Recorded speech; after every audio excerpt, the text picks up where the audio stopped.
We'll start off around.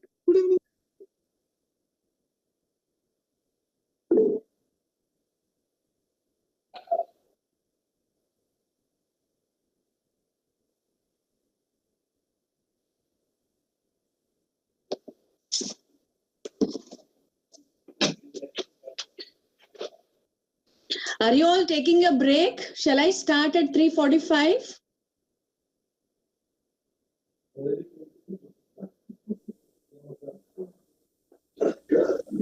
Yeah, ma'am, we are fine now, ma'am. Are you all okay? Shailaja? Fine, ma'am. Okay. So you are all able to listen to my voice clearly? Yes, ma'am. Yes, ma'am. Thank you. Because I have logged in a different system, so I have a small doubt. Okay. So did you all attend your previous classes? Yes, ma'am. Oh, good.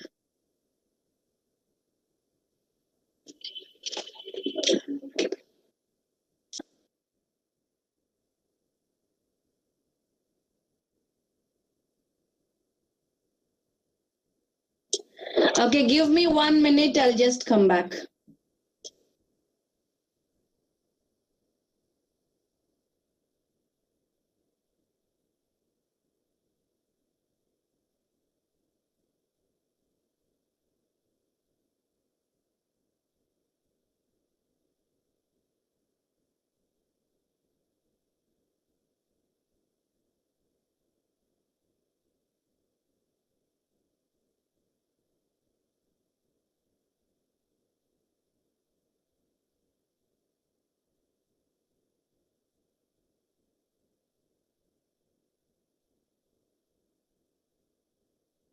Guys, this is paper 5 now, right? Yes, ma'am.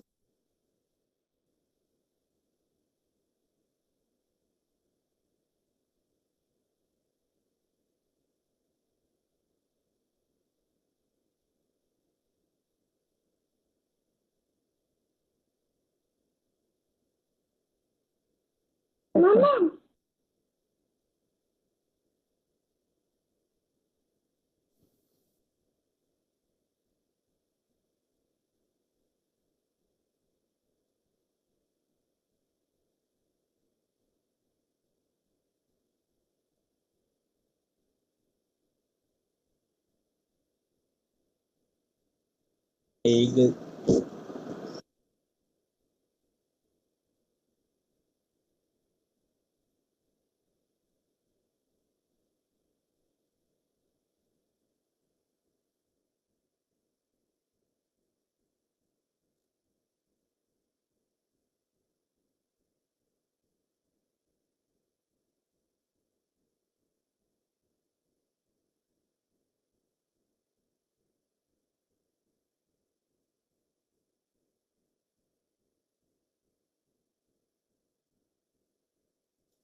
Okay, but I find only 50% of attendance today. How is this possible?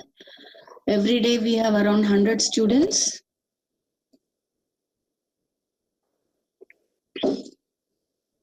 Which paper is now? Charan is asking, which paper is now? Which paper is it? Paper 5. Wonderful. It's paper 5. So, Mr. Charan, this is paper 5. Okay. So, is the attendance very thin today since the morning? Yes, ma'am. It was. Oh, yeah. 56 is too low. Every day we have around 100 of them. Okay. So let's hope that they will join.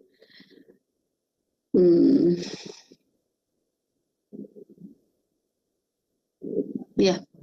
Okay. Are you all ready with your notes? Yes, ma'am. With your pens as usual? Yes, ma'am. Very good. So in the previous class, what did we do? Can someone tell me which was the text that we did in the previous class, in the earlier class?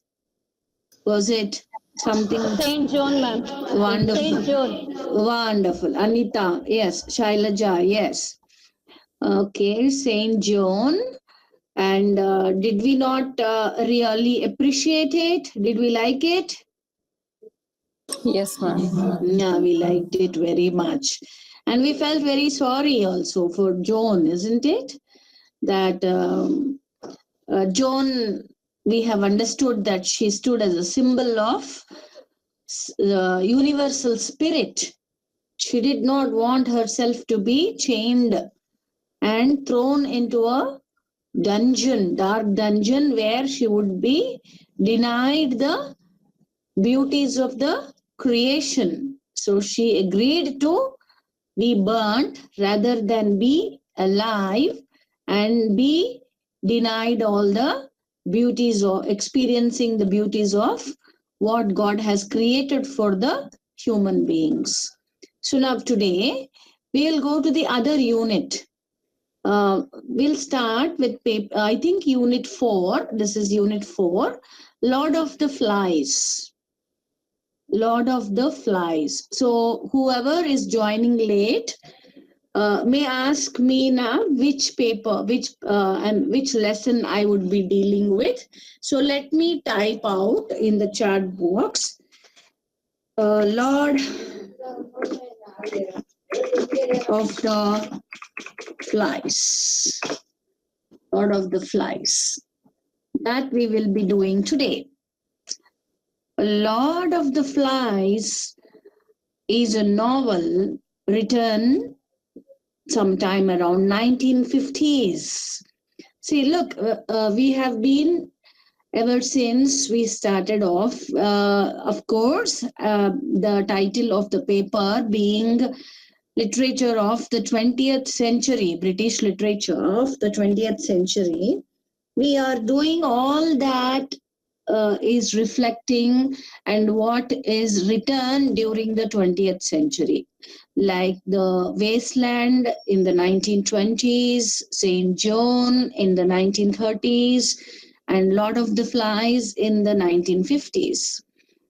And we also understood that in the beginning and in the middle years of the 20th century, life was really passing through a very difficult phase. Everybody's lives, like the two World War One, and then two World War Two, and then the loss of spiritual faith, the loss of hope. All these have affected the people so much, so that they have started questioning the very existence, okay, the very meaning of existence, very purpose of existence.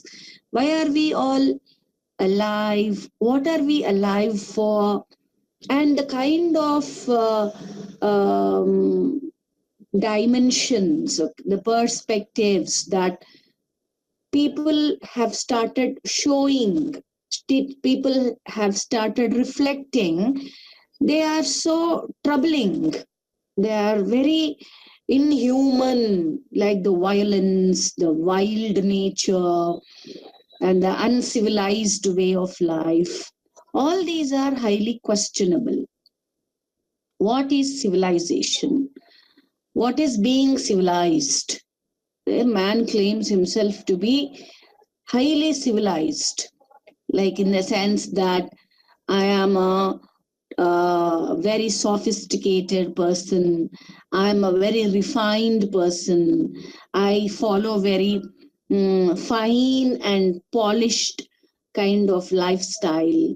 I am a civilized person. And because I am a civilized person, I exhibit wonderful sides of wonderful perspectives and ideas and dimensions of my personality. All this man always boasts about. But there is an instinct that is in everybody's personality, in everybody's psyche. There is a hidden instinct something which is buried deep within the layers of our psyche. That instinct is the violent instinct, okay, kind of madness. We all have such an instinct within our deep layers of our psyche. Every one of us, not just one particular race or one particular country, but every one of us, it seems, all of us have this instinct of madness, instinct of violence, and how sometimes we behave in a very uncivilized manner.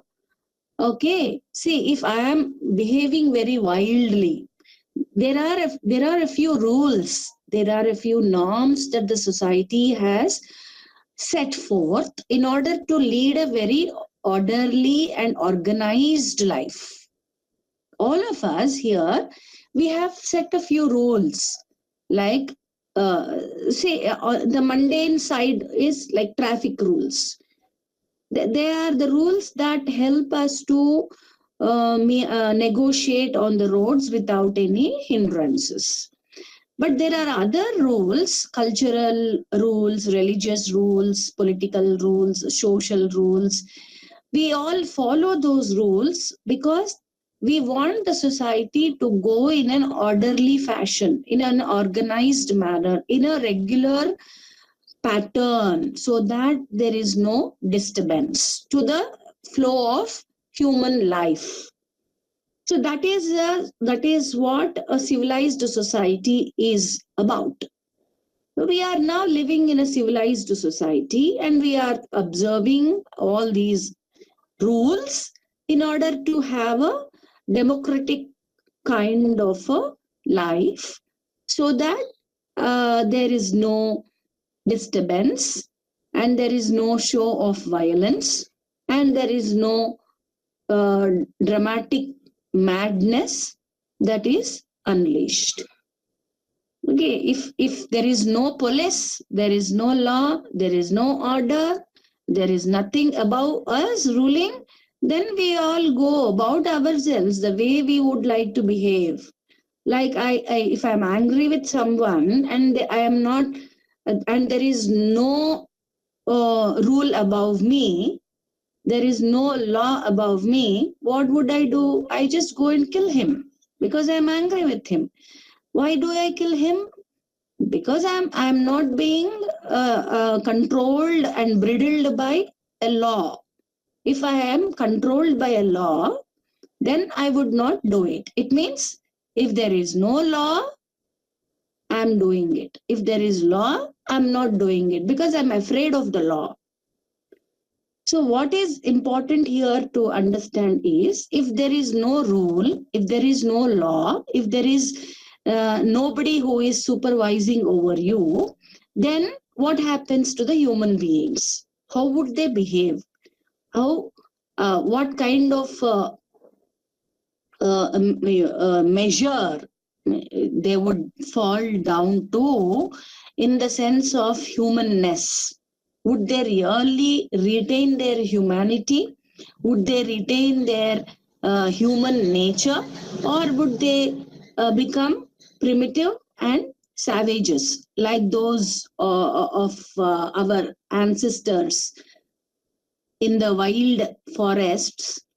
When our ancestors were living, they never followed any rules. They did not have a proper organized society. They did not have any structured rules and norms of the society. So violence and wild images, that they would all be led by the wild images, and then madness and anger. These were the only emotions they would show, they would demonstrate, they would exhibit, because there is no law, no order, no rule that is guarding them or that is affecting them. Okay, so the main point that the writer William Golding wants to show through this novel is that every human being has that innate point of violence, wildness, and point of being uncivilized within him or within her. And he wants to show that. And he wants to show that. To whom? To the world. Okay? To the world outside, that we are all like this. Without rules, we behave in a very haphazard manner. The major theme of this novel is to place civilization parallel to savagery. Okay? We in the cities, we call ourselves very civilized. So when we are trying to contrast our civilized world, then we bring in the images of the savages deep within the forests, like the tribesmen who are so wild and not following any rules, no proper culture, no proper rituals, no proper religion. So they are savages because they are not following any rule of the society. They have no society, they have no civilized society.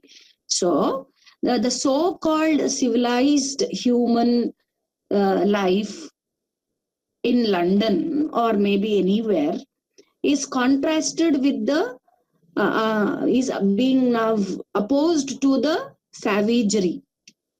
Civilization versus savagery.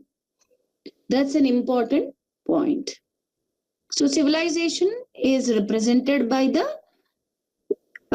people within the society who are following rules.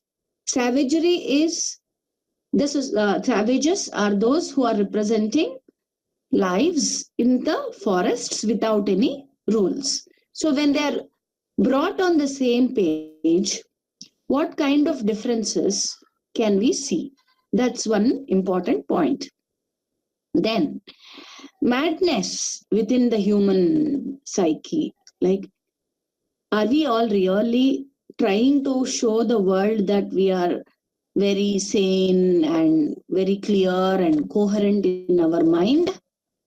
That we are absolutely fit in the sense of our mental strength?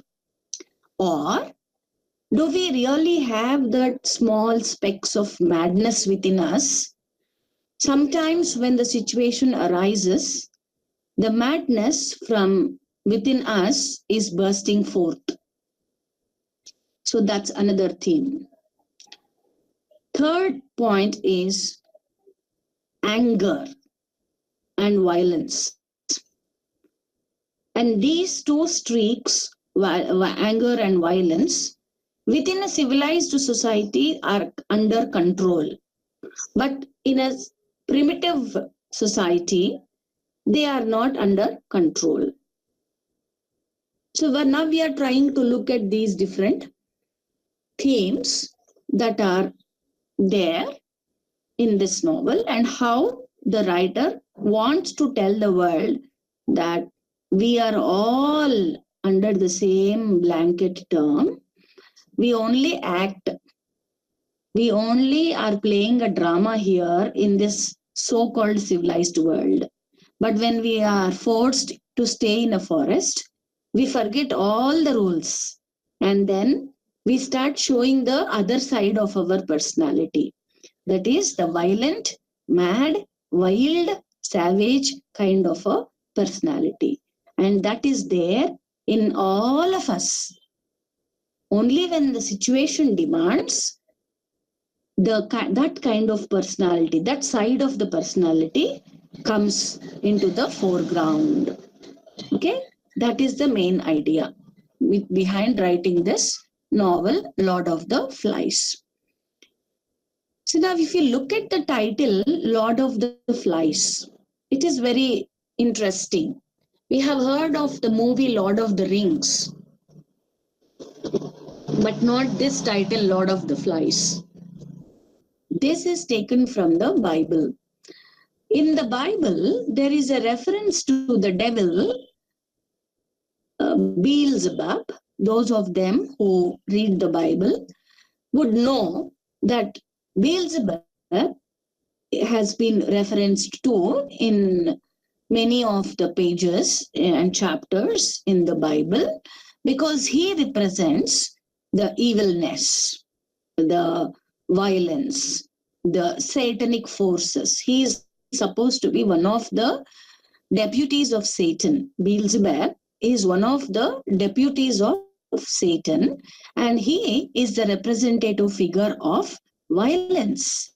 He is the representative figure of evil.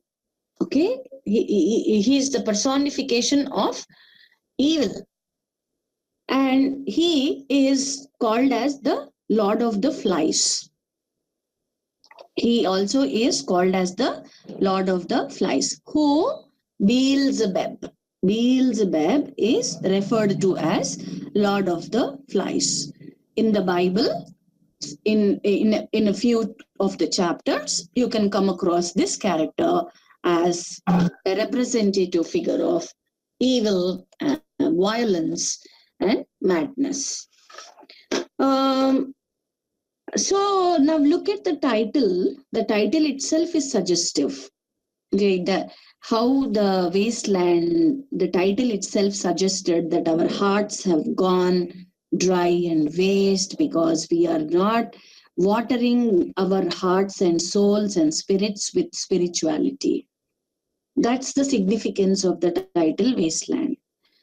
So going by the significance of the title here, Lord of the Flies, we immediately get to the point that the writer is trying to show through his novel the amount and the measure of evil, madness, anger, and then misery, all these negative forces he is trying to show through his title. Okay, negative forces, evil forces, bad forces, wild forces, all these are being represented by just one figure, Lord of the Flies. So this is actually supposed to be, there is supposed to be a war, okay, happening in Europe. This could be any war. We know what T.S. Eliot had undergone after witnessing the World War. Hello?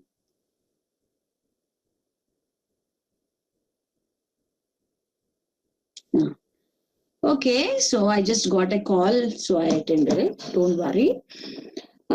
See, what had happened to T.S. Eliot after witnessing the magnitude of violence, meaningless bloodshed during the World War I? How we human beings are calling ourselves civilized, sophisticated, very refined, and nice and fine human beings. But in contrast, we are behaving in a most uncivilized manner by killing people in large numbers by using sophisticated machinery. Is this civilization?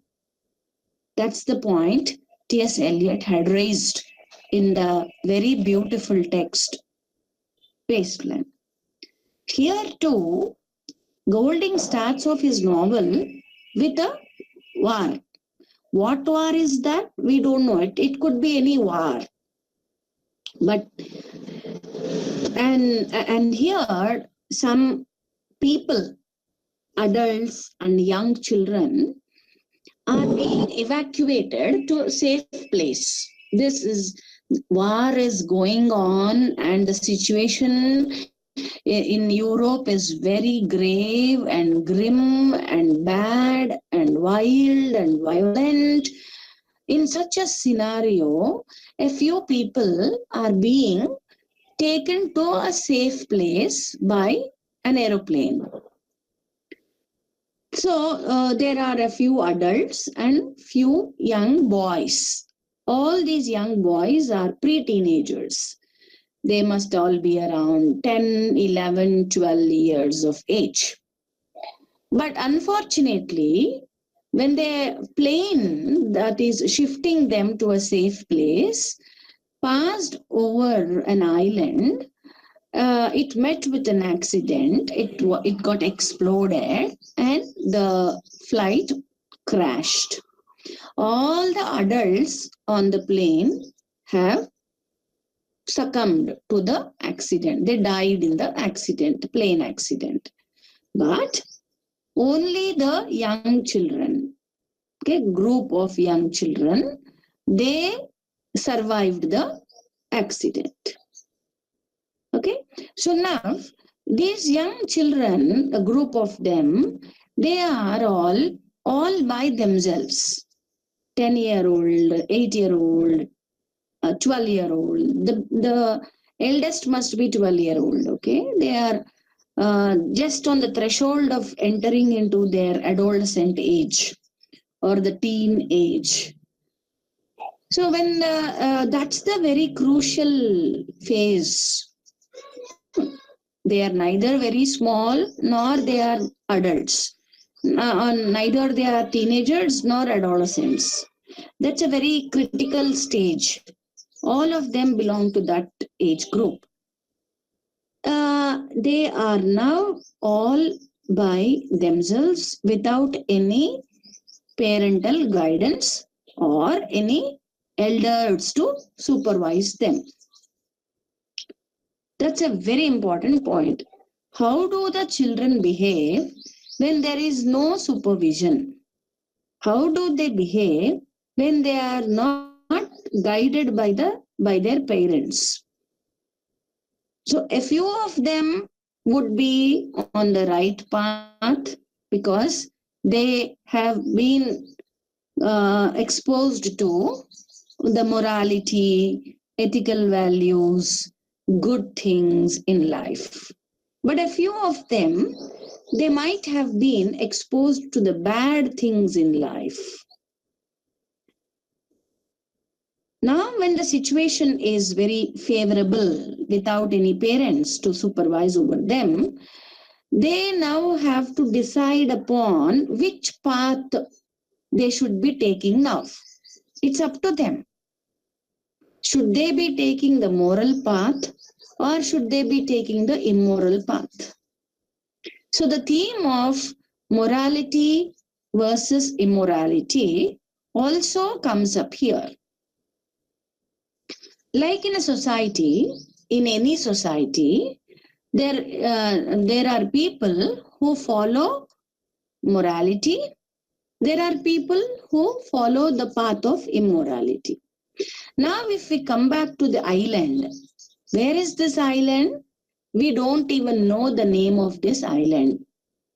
Okay, it is any island that is situated in the Pacific Ocean.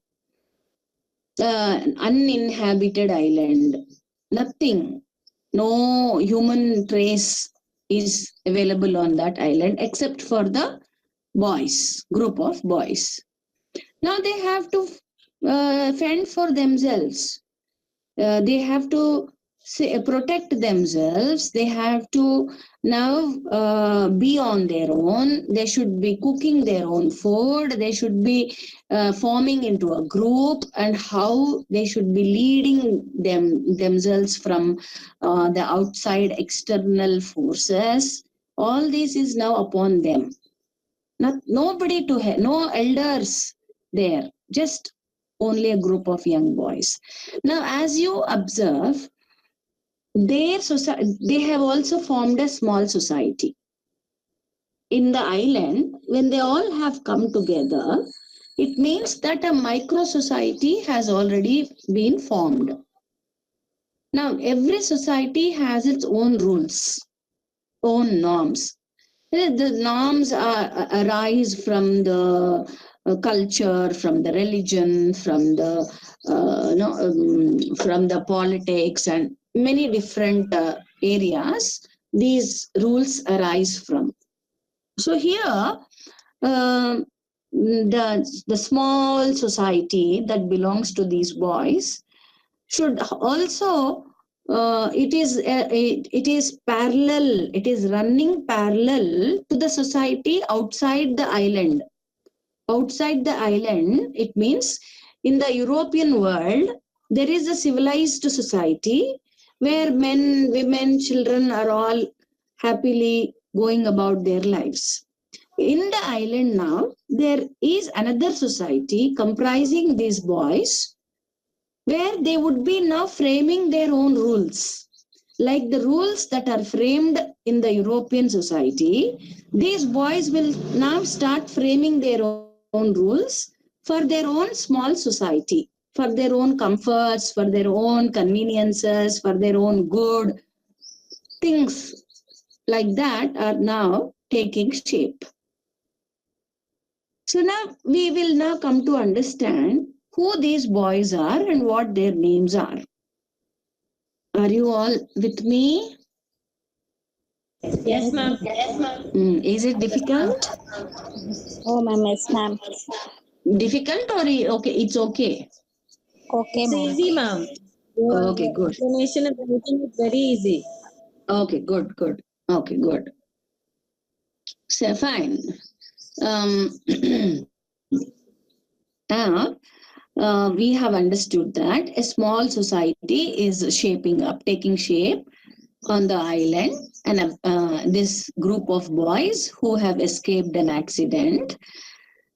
And the names are only, if you have noticed, I have been repeating that it's a group of boys. There are no girls, okay? No girl is there among them.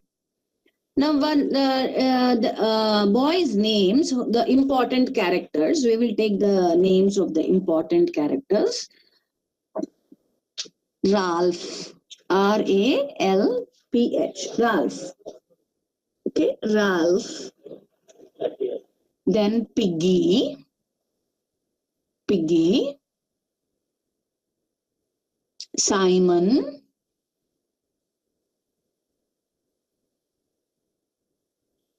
Sam, and Eric. Sam and Eric. Sam and Eric are twins. That's why Sam and Eric.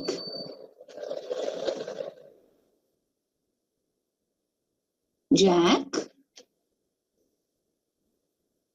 Roger,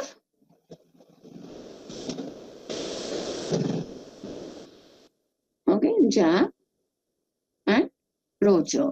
So we have first Ralph, Piggy, Simon, Sam and Eric, Jack, Roger. And the others are all minor characters. So they are not contributing much because they are representing common people. Now, first we will look at Ralph. Now, once Ralph comes to understand that they have all been now taking refuge in an abandoned island or uninhabited island, and that he has realized all the group of boys are now on their own. So immediately he takes things into his up his sleeve. Like he is the leader of the group. He becomes the leader of the group. Why? Because he is the one who has assessed the gravity of the situation and also thought that they should all be together, that they should not move in groups, different groups, but in one group, and that they should now look for any passing ship that will help them.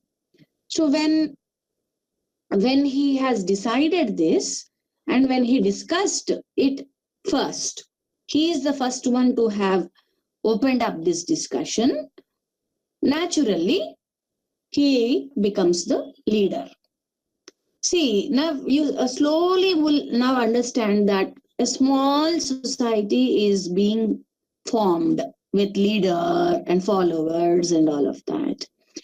And Ralph seems to be very logical in his thinking, very rational in his approach, reasonable in his speech.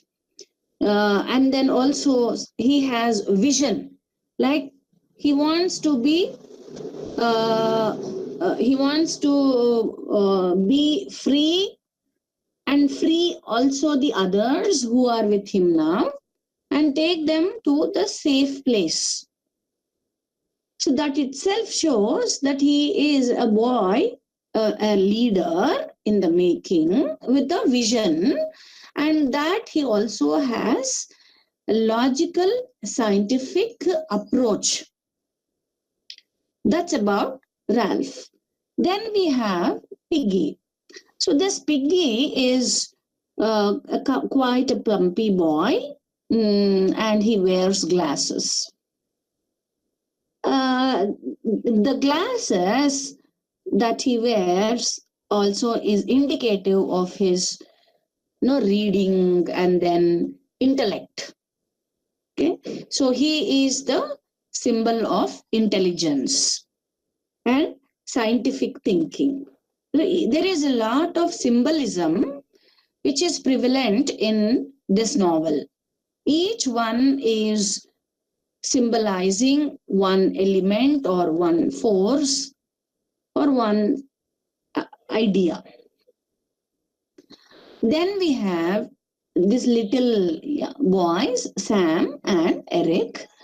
They are the ones who are like common people. They are okay with anybody.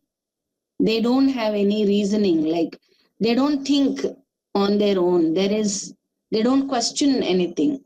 Whoever is imposing authority, they would just go under them without questioning, like we all are doing now in our society. We are all common people. We don't question. We don't think on our own. So these Sam and Eric can be considered as the symbols of common people. Then we have Simon. See, in a society, we have different kinds of people with different attitudes and different ideas. So Simon is the representative figure of goodness, moral values. Okay. Then we have Jack. Jack is the person who is a dictator kind of a person who wants the leadership to be bestowed upon him, and that he wants everybody to listen and practice whatever he preaches without any questioning. And he becomes very angry most of the time, and he violates the rules. He never cares for the rules. That's Jack. Roger is the symbol of inhumanity and violence.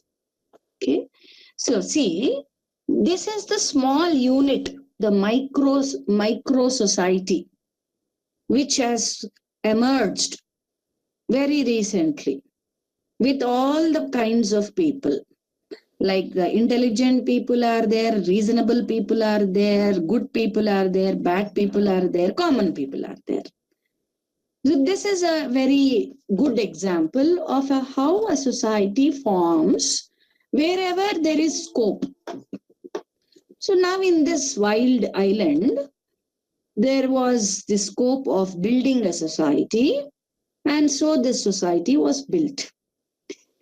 Now, Ralph wants everything to be in a democratic fashion.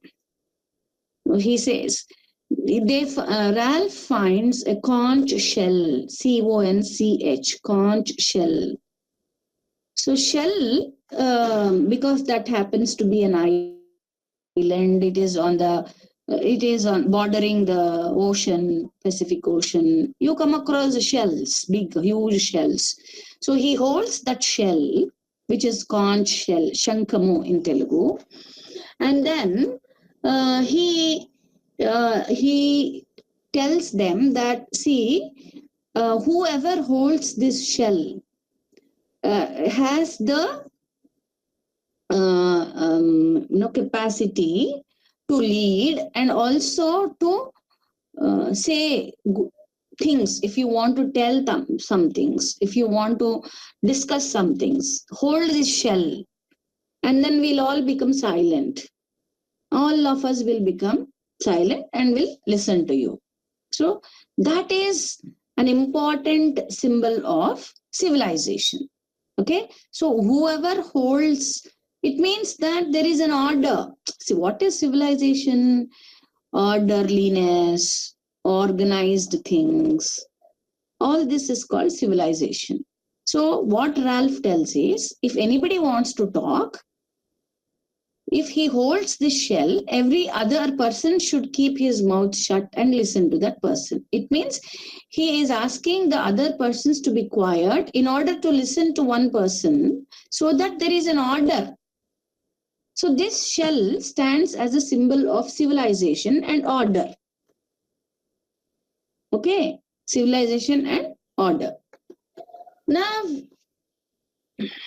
where am I? Left the meeting. Yeah, can you hear me? Yes, ma'am. Yes, ma'am. Okay, fine. Suddenly it disappeared, the screen. Civilization and order, ma'am. Yeah. So now the conch symbol, the conch shell, is now representing civilization and order. We have the glasses that Piggy is wearing. Now we understood that Piggy is symbolizing intellect.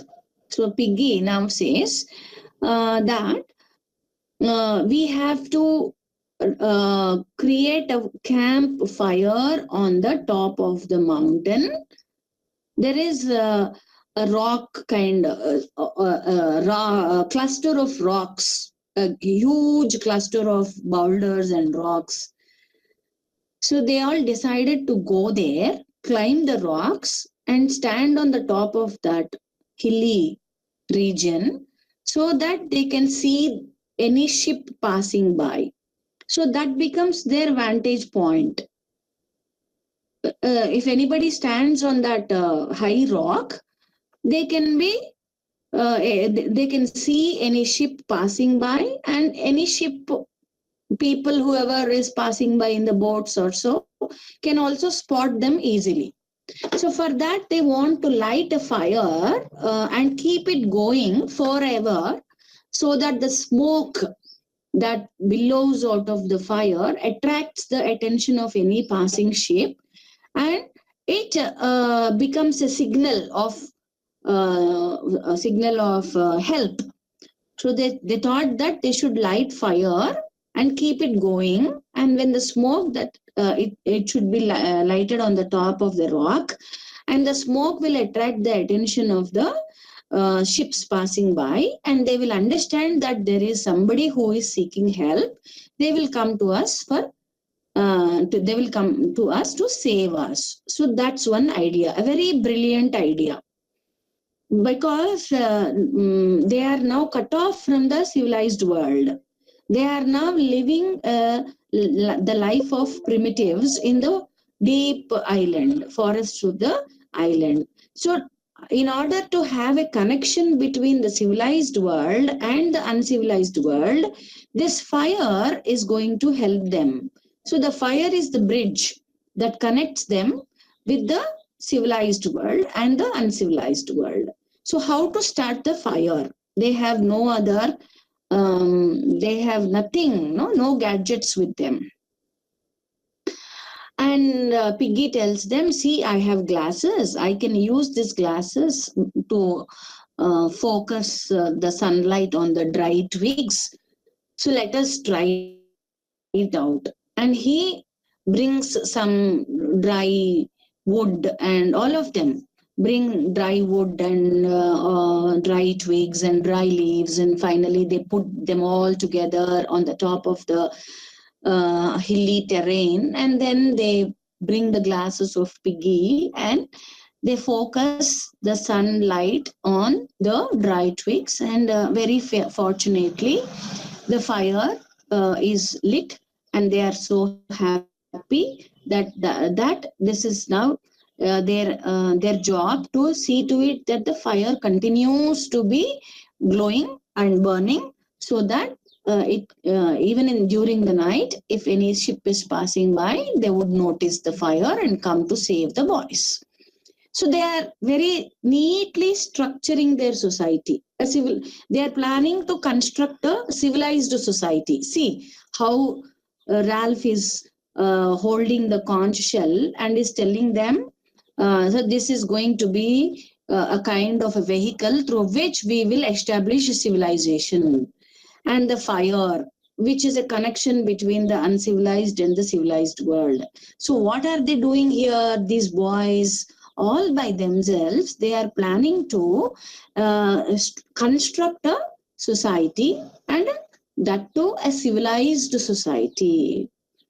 Okay, now Jack is not very happy over Ralph becoming the leader. Now Ralph becomes the leader automatically because he has the leadership qualities within him, and as we have seen, he has the very logical approach, and so everybody there votes for Ralph to become the leader. So there is democracy. So slowly they are bringing in politics.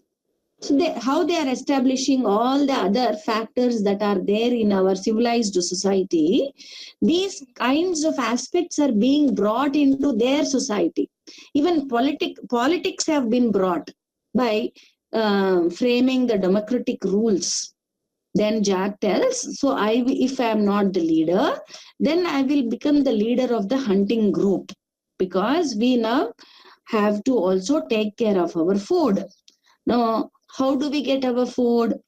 Either by gathering fruits or by hunting the animals. So let us, I will form a group with Roger and the other boys, and I will be the leader of the hunting group. So everybody says yes, yes to all this. So as an orderly society, organized society, a civilized society has been formed. Now Simon is, as we understood, that he is the symbol of goodness and morality, and then the spiritual advancement.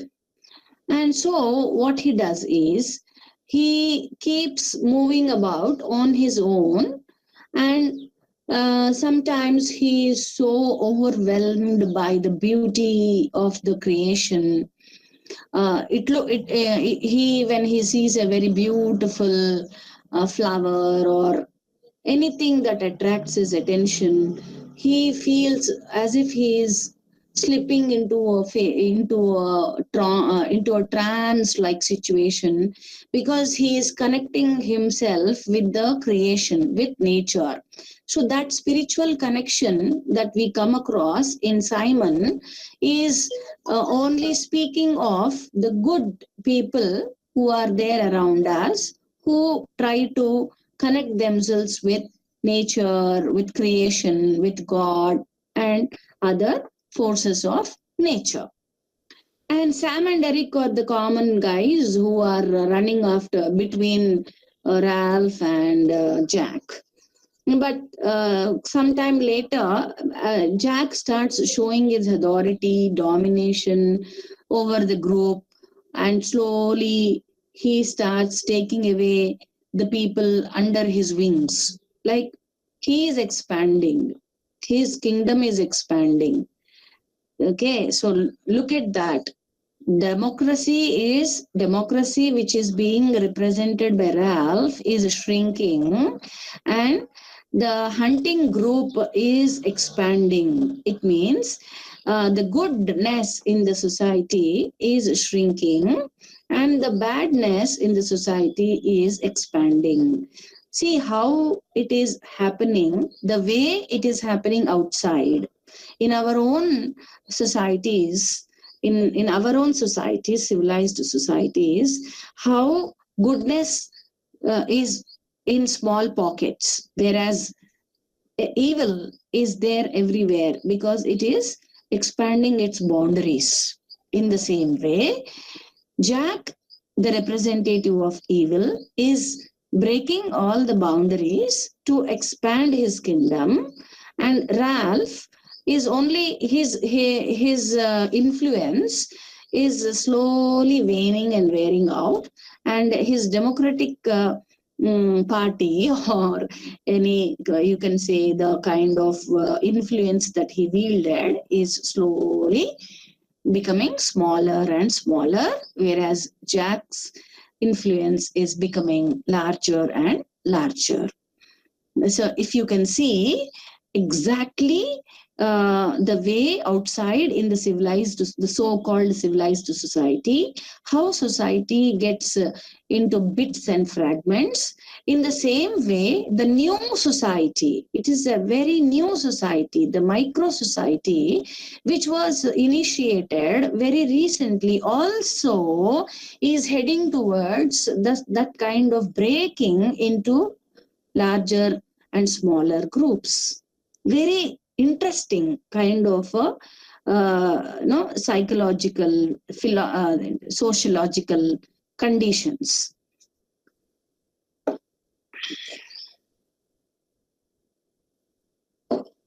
Okay, Ramarao garu, can you switch off your camera? Ramarao Tummalapalli. Camera switch off cheyandi sir.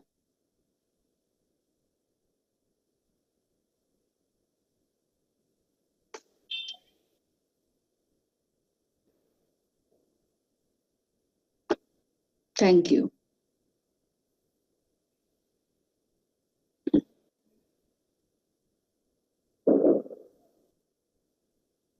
మళ్ళీ on అయిందండి, మీరు ఒకసారి of చేసుకోండి.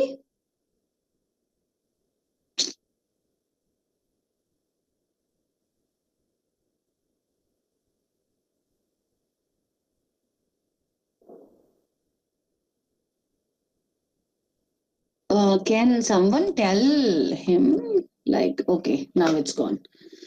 Okay.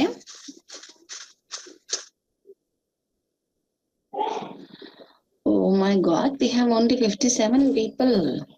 Right. Yeah.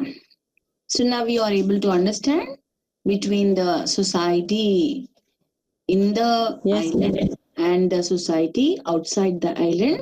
You are not finding any difference, isn't it? Very interesting to note this. Yes, ma'am. Yeah, even the new society with just kids also is heading towards the same kind of pattern that every society in the past history has followed. Now, Jack, they as they hunt going into the deep forest, they come across pigs, and so they kill the pigs. That's the only animal there in the island. They kill the pig, and then they relish, they because the fire is already there. Now they are able to cook the food. They are able to gather the fruit. The hunger, of course, has been taken care of by the hunting group by killing the pigs. But as you see, Jack is slowly heading towards savagery.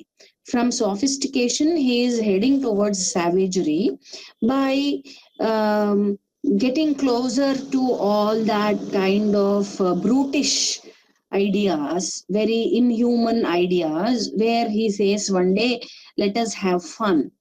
Okay, let us have fun. And so what do is they start smearing their bodies with different mud and color, and then they bring in leaves and feathers of birds, and they stick them all over their body, as if that's their dress, that's their turban, that's their headgear. And then they sharpen the twigs and make them into tools. And the way they have all um, dressed themselves as real primitives, see, by coloring themselves with mud and different other kinds of dust and all that, and also by plucking some leaves and sticking them in their hair and all that, and holding the uh, sticks in their hands like weapons. It's a very clear indication of how these civilized people are heading towards uncivilized primitive phase of life. Very clear indication. These boys all come from high societies. They were wearing, socks, shoes, good ties, uniforms, and all that, caps, and very well dressed. Today, they have started applying mud and all to their skin, and then they are wearing the feathers and then the leaves in their heads.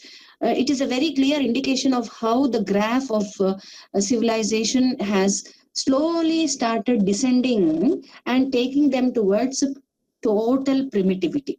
A very good example. And then this, they think that there is fun in it, and then they start like jabbing a pig, a small. That's a fun factor for them. A small piglet. They want to all cast a kind of a ring around it, like in they are all standing in the form of a circle around that pig, and they were trying to kill that pig with the weapons in their hands. So when the pig is trying to escape, it is very scared and is trying to escape. They are all very upset that the pig is escaping. They want the pig to be tortured. They want the pig to be killed, and before killing it, they want to jab it, strike it with the sharp weapons. Suddenly look at the way they have started thinking. They have considered themselves to be primitives, and after wearing the dress of the primitives, they started behaving like primitives. And so when this pig suddenly vanishes, and little children, the fellow Sam and Eric, they are also there in the group. So the elders are so upset that the pig is gone, but they want the fun to be continued. And so they bring in this little boy, one of them, in the center, and then they start reenacting the game of being the hunter and the hunted. And the little fellow is being jabbed. Now, in the place of the pig, there is a little human being, a boy, a young kid. And these kids are all running around this boy, and they are shouting, they are screaming, they are yelling, and they are poking, they are jabbing, they are stabbing, they are kicking this little boy. See, now you see how the fall from being civilized into the ditch of being primitive is so evident. And then Simon comes there. When Simon comes there, um, before Simon comes, this is continuing. Okay, now let us go to what Simon is doing. Now, Simon, we has understood that he is finding solace in his own company, and he is moving from one place to the other, sometimes sitting all by himself, meditating and connecting with with the God and nature and all of that. Suddenly, he sees a strange phenomena. Okay, one thing is that all these boys have been, they are being haunted by an image called a beast. Okay, everybody thinks that there is a beast among them, a monster, because now and then, each one comes and tells that there is a beast or there is a monster.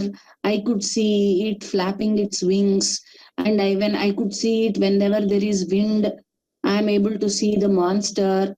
So everyone has his own idea of who this monster is, and so they start calling it the beast. The beast, I have seen the beast, no, I have heard about the beast.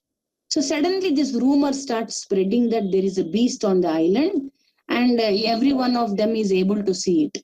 Now and then they are able to see it. So every night, these people are worried about the beast coming onto them and killing them and eating them. So that is the fear.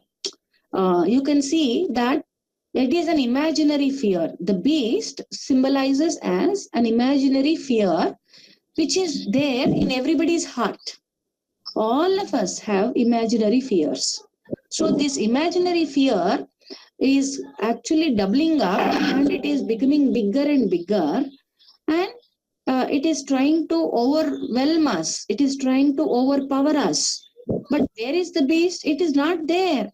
You have created it on your own. It is your imagination. It is born out of your imagination. So in the society also, we create such fears. Fear of death, or fear of religion, or fear of neighbor, fear of this fellow, fear of that fellow. We all have such kind of unnatural fears, imaginary fears. So this beast also becomes a symbol of imaginary fear, which is there in everybody's heart. Okay.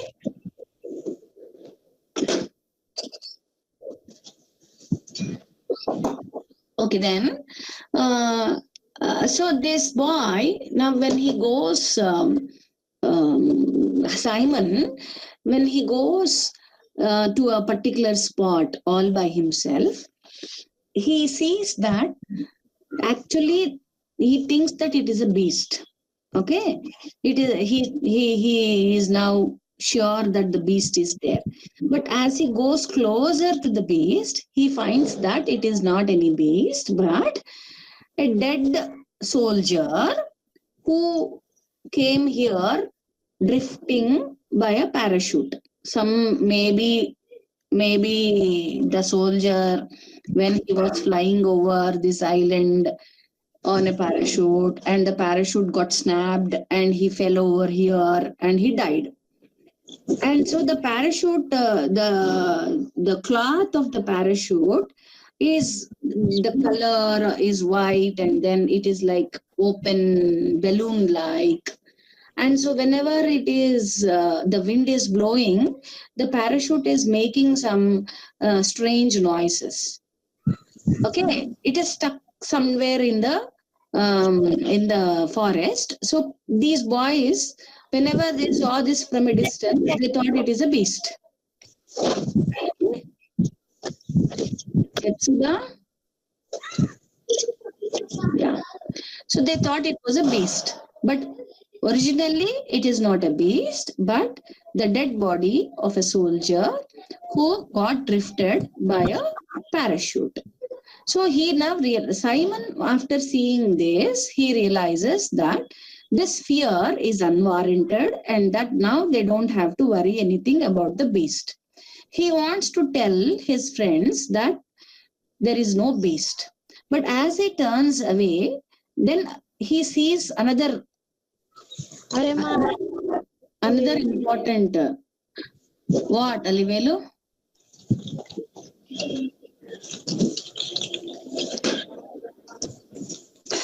So he sees another very important scene here.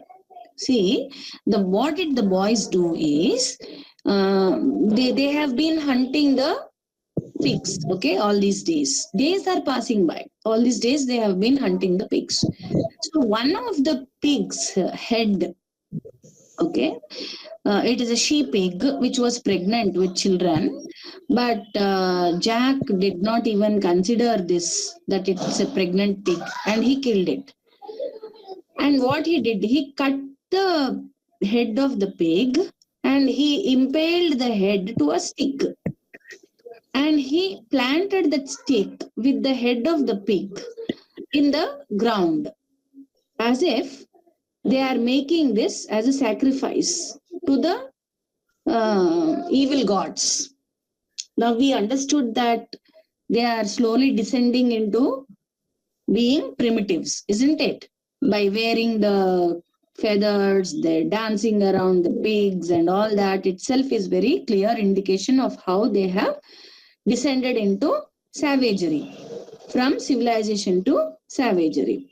Now, this offering a sacrifice of the pig's head to the evil spirit is a very clear way of understanding that their journey is very fatal. They are now slowly or and steadily, gradually falling into the bottomless pit of becoming more and more savage. So this head, which is dried up now, of the pig, it's smelling very bad, and hundreds of flies, okay, hundreds of flies are surrounding the head, swarming and making buzzing noise. So Simon, when he looks at the head, it looked as if the head was looking straight into Simon's heart and trying to tell that everyone is a beast. Okay? Everyone is a beast. And in every human being, there is a beast. Including you, there is a beast in your heart. So, the head of the pig, which was planted by impaling it to a stick after sacrificing it by Jack, is now still there, swarming with flies and presenting a very horrible picture, very frightening picture, very disgusting picture of smell and flies and the bleeding head. It is the symbol of the beast, the violence, the wildness that is present in every human being. Which is why this picture, this head of the pig is called Lord of the Flies. He is the Beelzebub. He is the representative figure of evil. He is the symbol of violence. Did you get this point? This is important. Why Lord of the Flies? Okay. Every one of you? Yes, ma'am. Okay. Okay, then Simon, as he understands this idea that what the head of the Lord of the Flies is trying to tell him, he is so frightened that he is running towards the group of the boys. Now, when the group of the boys see Simon shaking and shivering and entering that round circle, they forget that it is Simon and they have entered into a madness. They have entered into that psyche of mob culture. They have entered into that angry, uncontrollable, wild violence that is there within them. Now, all of that starts pouring out from their hearts. That is, the beast in everybody's hearts is breaking open, and everyone has become so wild and violent that they have forgotten to even recognize Simon as their fellow human being, and they kill him. Isn't it very horrific? Isn't it very painful to see our own children, who were actually they were being brought up in a very high civilized, sophisticated society can behave like this. When there is no rule about them, when there is no regulation about them, when there is no supervision about them, they are now showing their real instincts. They are bringing out their real instincts that are there buried in everybody's heart. So in everybody's heart there is a beast. Everybody's heart there is a lord of the flies. And when you go out of control, the lord of the flies comes out. That is why T.S. Eliot, what did he tell? He said compassion, charity, and now if anybody answers, I'll be very happy. What did T.S. Eliot tell in The Wasteland? 3 times he said the compassion, charity, and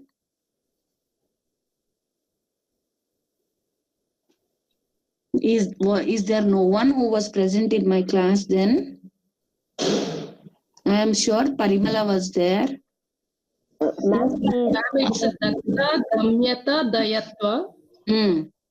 Compassion, charity, and peace.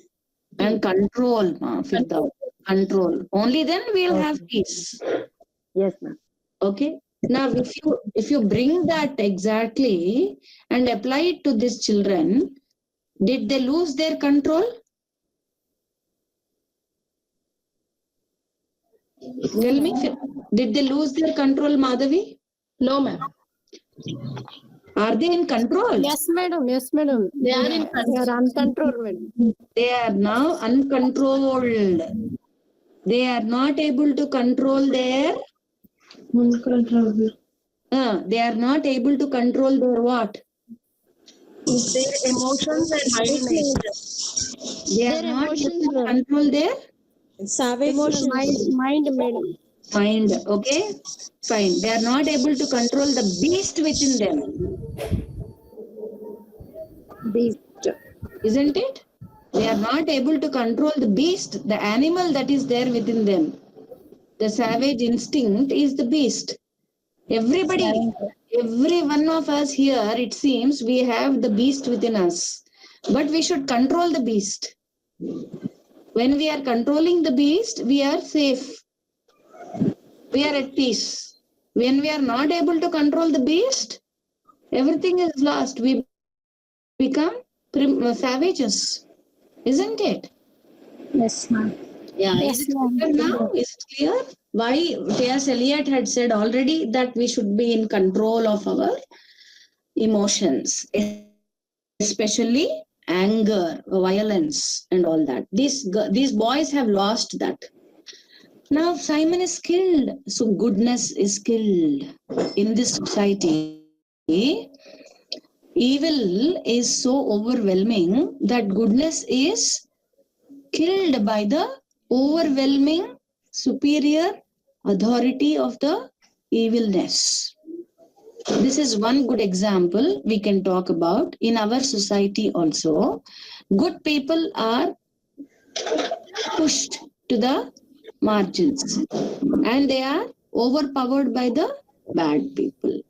In the same way, Simon was killed by Jack, Roger, and the other boys. Now, Jack wants, please, Alivelu, please switch off your mic, ma. Alivelu, switch off your mic, Vadla Alivelu.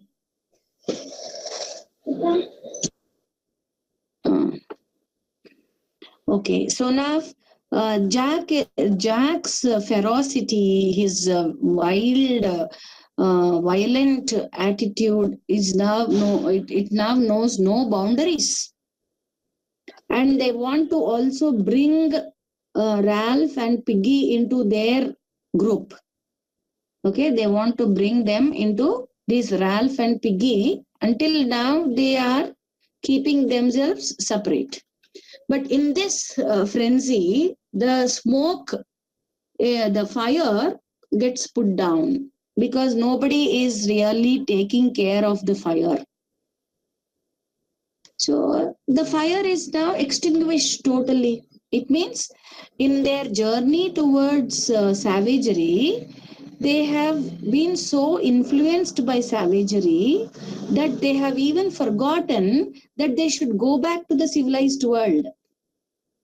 They have forgotten that they should be going back to the civilized world. They are so happy being savages.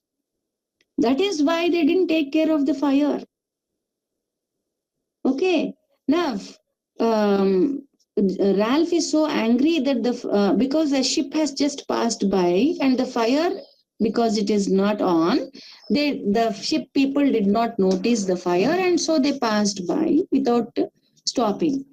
So Ralph is very angry. He says, because of you people, your negligence, we have lost one opportunity to go back to the civilized world. For how long are we going to stay here? So Jack becomes very angry with Ralph. And so there is a big fight between Jack group and Ralph and Piggy. Okay. Now Jack wants the glasses and the shell into his hands so that it means that he can use the glasses whenever he wants to start fire, and also the conch shell because he wants to keep it with him and not with Ralph. So he wants to take away the leadership. So it means this is a kind of a authoritative leadership, government, totalitarian government, dictatorial form of government, because he's snatching the leadership from Ralph. By snatching the shell from the hands of Ralph, he is snatching the leadership from Ralph into his hands and thereby establishing dictatorial form of government. From democracy, they are leading towards dictatorial form of government. From civilization, they are heading towards uncivilization. From being very sophisticated young boys, they are heading towards becoming savages. From being good human beings, they have almost reached the inhuman level by killing Simon. So Ralph and Piggy goes to hide in a place.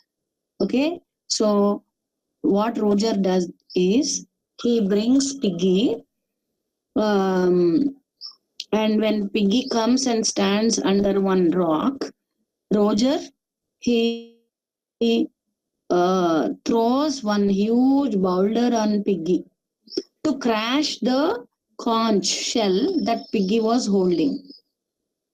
To break the conch shell in the hands of Piggy, without a second thought, he throws a big boulder on Piggy's head.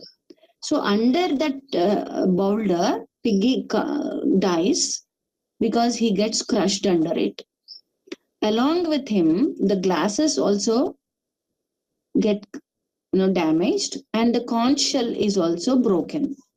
So symbolically, all that is connecting with civilization is totally coming to an end, because the transition from civilization to uncivilization is complete. It is complete now. The journey from being civilized to becoming uncivilized is complete with the killing of Simon, with the killing of Piggy and glasses and shell. So with the shell, the symbol of civilization is dead. With Piggy's glasses, intellect is dead. With Piggy's death, humanity is dead. With Simon's dead, morality is dead. So every event that has happened in this story is symbolic. Okay? And then now only Ralph is alive. Jack wants to kill Ralph also. And so what he does is, when he comes to know that Ralph is hiding in a cave, he wants to smoke Ralph out by putting fire to the cave.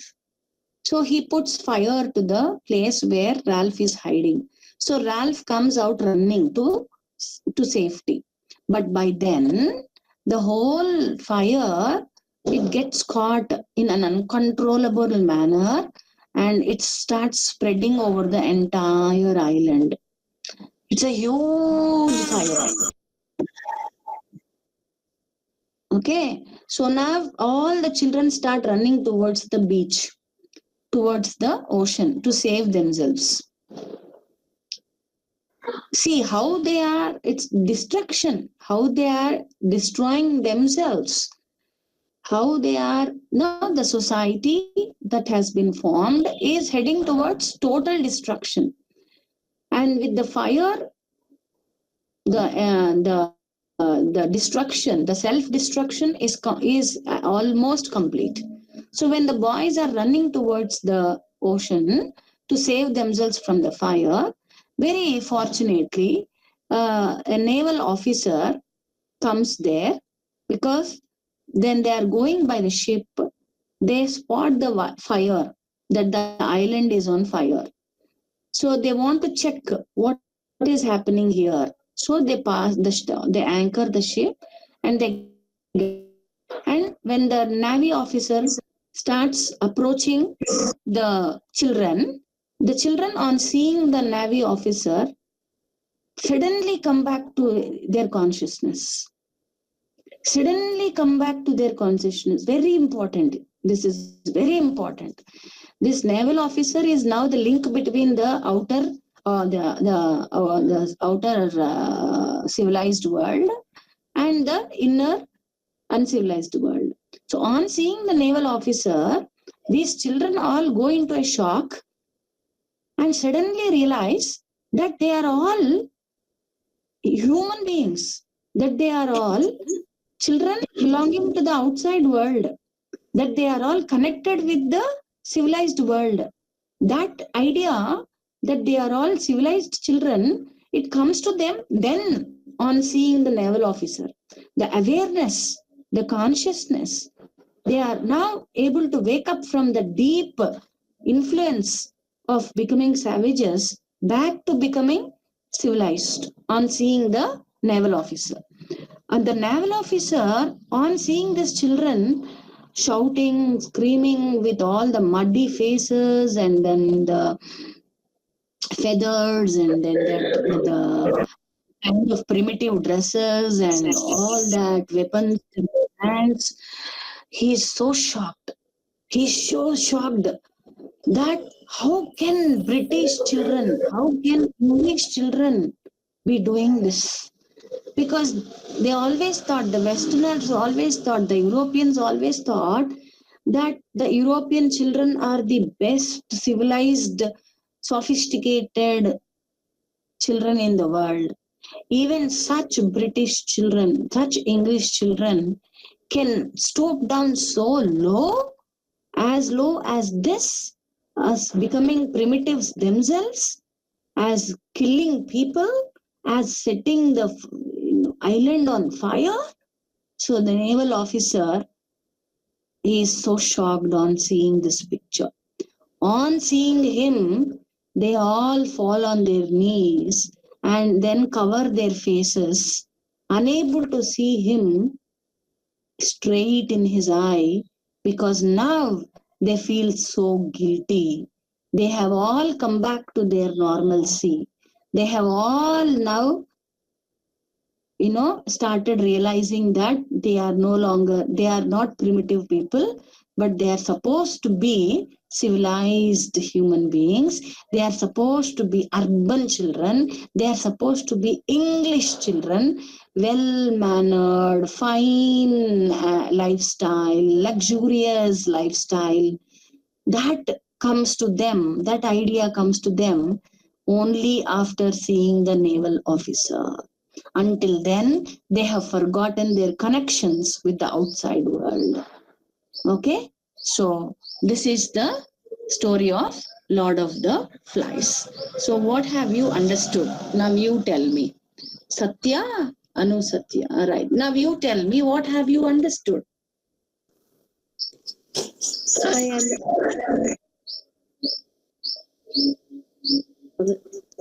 If the evil The theme of Ah, the you want to say something. Yeah, tell me. Have you understood? If the evil takes over, it doesn't takes much time for a civilized person to be uncivilized. Wonderful. Wonderful. Next, Thank you, ma'am. Satya. Uh, Do you want to tell something? I understood, but I'm not expressing. See, there is in every one of us there is this beast, and the beast comes out when there are no societal rules. Exactly, Yes. the children also behaved like wild beasts and savage people because there were no rules to stop them. They lost their control to show their real primitive attitude towards themselves, and they broke the society within no time. The society now just got broken into pieces, isn't it? So now, after seeing the naval officer, they are so ashamed, they are so guilty, they are so remorseful that, Arey, did we do this? How did we do this? Sometimes we also do such, not such extreme things, but when we commit a small mistake, later we ask ourselves, how could we do this? In the same way, these children started questioning themselves, how could they do this? So this lesson, Lord of the Rings, it can be considered as a social allegory. Like if you see, there is the parallel connection between what is happening outside and what is happening here. Outside, war was going on. Inside in the island also, war is going on. Yes, Who is civilized? Those of them who are fighting war using super machines, are they civilized? Or the children using the sticks and other things to kill one another, are they civilized? Who is civilized? No one is civilized. No one is No civilized. one is civilized, ma'am. Yeah, No one is no one is civilized. civilized. In this world, if you start questioning, none of us is civilized.